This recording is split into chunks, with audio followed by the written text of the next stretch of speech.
Panorama group, जो सोचता है वो करता है। आपके अपने सपनों का आशियाना।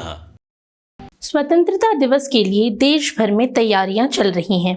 ये तारीख हर भारतीय को एक नई शुरुआत की याद दिलाता है। साल 1947 में 15 अगस्त को ही ब्रिटिश उपनिवेशवाद के चंगुल से छूटकर भारत में एक नए युग की शुरुआत हुई थी। इस मौके पर जश्न मनाने के लिए अलग अलग तरह के कार्यक्रम का आयोजन किया जाता है। वहीं भारत के प्रधानमंत्री स्वतंत्रता दिवस के अवसर पर लाल किले पर ध्वजारोहण करते हैं। लेकिन कई लोग इस बात से अनजान हैं कि स्वतंत्रता दिवस और गणतंत्र दिवस के ध्वजारोहण एक जैसे नहीं होते। गौरतलब है कि 26 जनवरी यानी गणतंत्र दिवस और 15 अगस्त यानी स्वतंत्रता दिवस दोनों ही दिन भारतीय तिरंगे को फहराया जाता है, लेकिन इनके तरीके में एक बड़ा अंतर है। 15 अगस्त को जहां ध्वजारोहण या फ्लैग होइस्टिंग किया जाता है, वहीं 26 जनवरी को ध्वज वंदन यानी फ्लैग अनफर्लिंग किया जाता है।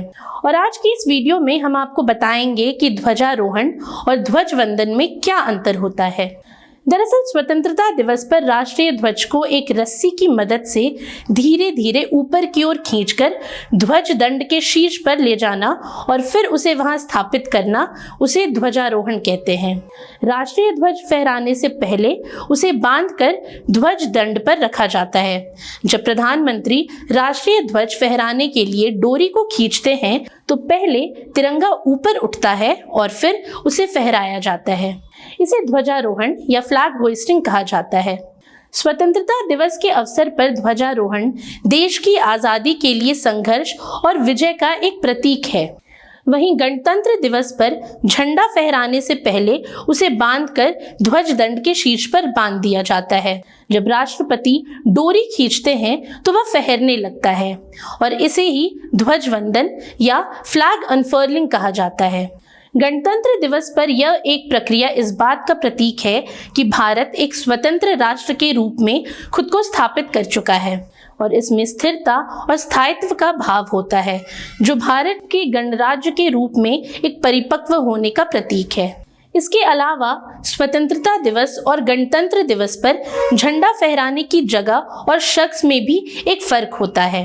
स्वतंत्रता दिवस पर जहां भारत के प्रधानमंत्री लाल किले पर ध्वजारोहण करते हैं, वहीं गणतंत्र दिवस पर देश के राष्ट्रपति द्वारा राजपथ पर ध्वजवंदन किया जाता है।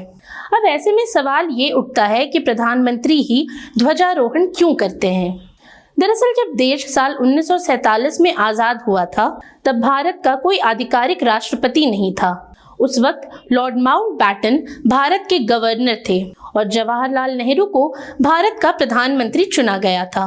क्योंकि माउंटबैटन ब्रिटिश सरकार के अफसर थे, इसीलिए स्वतंत्रता दिवस पर झंडा फहराने का काम प्रधानमंत्री ने किया।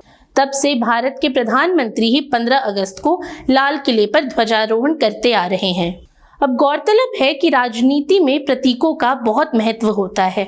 इसी वजह से देश के पहले प्रधानमंत्री पंडित जवाहरलाल नेहरू ने ध्वजारोहण के लिए लाल किले की प्राचीर को चुना।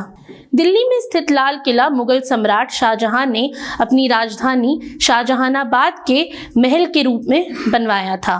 इसका निर्माण 1638 से लेकर 1648 के बीच 10 सालों में पूरा हुआ। ये किला ताकत का प्रतीक था, जिसके बाद 19वीं शताब्दी तक अंग्रेजों ने उत्तरी भारत में अपना प्रभाव बढ़ाया और 1803 में दिल्ली पर कब्जा कर लिया और उनका अगला निशाना लाल किला था। उस वक्त शाही परिवार लाल किले में रहा करता था। 1857 की क्रांति के समय विद्रोह को दबाने के लिए ये किला ब्रिटिश फौज की योजना का केंद्र बिंदु बन गया, क्योंकि मुगल सम्राट बहादुर शाह जफर यहीं से विद्रोह का नेतृत्व कर रहे थे। मुगल सम्राट को आखिरकार गद्दी से हटाने के बाद अंग्रेजों ने यहाँ ब्रिटिश सेना के सैनिकों के रहने का इंतजाम किया। किले पर अंग्रेजों का कब्जा होने के बाद उन्होंने अधिकांश कलात्मक डिजाइनों को नष्ट कर दिया। उन्होंने सम्राट के आभूषण और मुकुट भी छीन लिए। ब्रिटिश फौज ने यहीं पर बहादुर शाह जफर और आजाद हिंद सेना के अफसरों के खिलाफ मुकदमा चलाया था। ऐसे में इस किले पर ध्वजारोहण ये दर्शाता है कि भारत ने विदेशी शासन से अपनी आज़ादी प्राप्त कर ली और अब यह एक स्वतंत्र राष्ट्र है। आज के लिए इतना ही। ये सामग्री आपके लिए जुटाई थी उर्वशी शेखर ने। ये वीडियो आपको कैसा लगा हमें कमेंट सेक्शन में जरूर बताएं और ऐसी तमाम रोचक जानकारियों के लिए बने रहिए न्यूज हाट के साथ। और अब तक अगर आपने हमारे YouTube चैनल को सब्सक्राइब नहीं किया तो अभी जाकर करें और Facebook पर हमारे पेज को लाइक और फॉलो करना ना भूलें।